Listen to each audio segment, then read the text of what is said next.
Une première qui mêle le cœur et la raison. Une première qui mêle le bleu-blanc-rouge et le vert-blanc-rouge.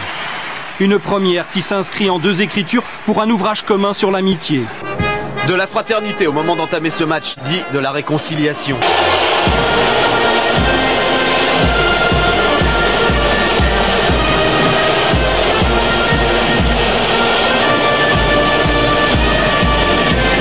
Épilogue pathétique pour un match historique. La pelouse est envahie, le match arrêté, la fête gâchée. 76e minute, la France mène 4-1, mais qui s'en soucie ce matin? Un spectateur, puis 2, puis 10 pénètrent sur la pelouse du Stade de France. Un jeu, un défi pour certains, un risque pour les joueurs et l'arbitre qui interrompt le match et renvoie tout le monde au vestiaire. Consternation dans les gradins et dans la tribune officielle. Les appels au calme du président de la fédération et de la ministre de la Jeunesse et des Sports n'y changeront rien. Ce match de la paix dont rêvait Marie-Georges Buffet s'achève dans la confusion et la déception. Des stadiers débordés, ils étaient pourtant 1200 dans le stade, mais seulement 150 autour du terrain. Les grilles en bas des tribunes étaient en position basse, les supporters ont donc pu envahir la pelouse sans problème. Face à cette situation, les gendarmes mobiles sont alors appelés en renfort. Par terre, des objets dangereux dont on se demande bien comment ils ont pu arriver jusque dans les tribunes.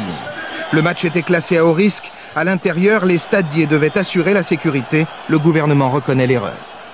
Des dizaines de supporters envahissent le terrain. Sofia est parmi les premiers. 7 mois de prison avec sursis et 10 000 francs. J'ai l'impression que ce n'est plus un match footballistique, mais c'est un match politique. Et il ne faut pas croire que parce que les Algériens ont envahi le terrain à la fin du match, qu'ils sont des débiles. La réconciliation à travers le sport est en marche. Une Marseillaise huée par 40 ou 50 000 personnes. Il faut prendre ce petit bout de bonheur. L'hymne national est sifflé. Et non, ce qui était drôle, c'est que malgré ces sifflets, imperturbablement, Thierry Roland et Larquet disaient c'est une atmosphère bon enfant, alors que ça sifflait. Ça m'a frappé qu'ils n'assument pas le fait qu'on était en train de siffler la Marseillaise. Je suis surtout peinée parce que je pense que toute cette communauté issue d'Algérie, tous ces jeunes qui vivent ensemble dans ce département, avaient envie de passer une belle soirée. Le SOS Racisme condamne les imbéciles qui ont gâché la fin du match. Un quart d'heure de spectacle en moins pour ce qui devait être le match de la réconciliation.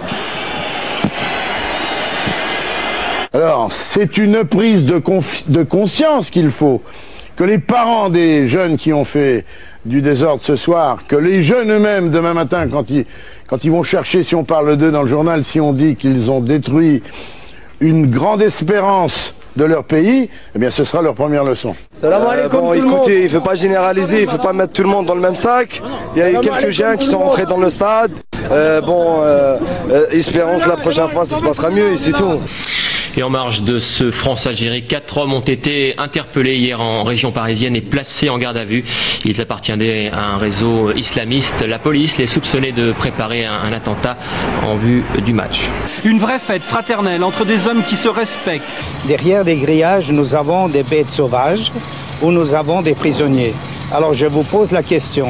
Est-ce que les spectateurs du football sont-ils des prisonniers ou sont-ils des bêtes sauvages? La réconciliation à travers le sport est en marche.